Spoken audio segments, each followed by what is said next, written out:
That's gone. That's another 6. Bat হাতে রীতিমতো তাণ্ডব চালাচ্ছেন সাব্বির রহমান। 34 বছর বয়সে এসেও যেন নতুন করে নিজের সামর্থ্যের জানান দিচ্ছেন তিনি। টপ অ্যান্ড টি-20তে এবার নিউজিল্যান্ড এ দলের বিপক্ষে খেললেন ঝোড়ো এক ইনিংস। আর তাতেই সামনে এসেছে নতুন এক প্রশ্ন, জাতীয় দলের দরজা কি আবারও খুলছে সাব্বিরের জন্য? মাত্র 36 বলে 62 রানে অপরাজিত থাকেন সাব্বির। ইনিংসে ছিল 6টি 4 ও 2টি ছক্কার মার। Strike rate 172.22। চলতি টুর্নামেন্টে এটি তার দ্বিতীয় 50।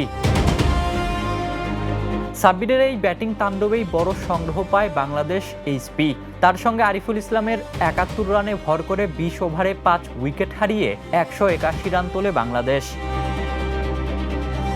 জাতীয় দলের বাইরে থাকা সাব্বির এখন ধারাবাহিক পারফরমেন্স দিয়ে নির্বাচকদের নজর কাড়ছেন।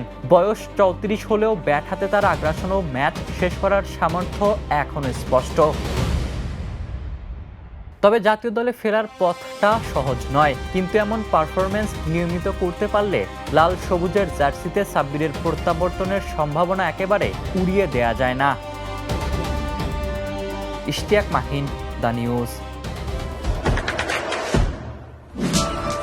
দেশে দেশে সবার সাথে দ্য নিউজ।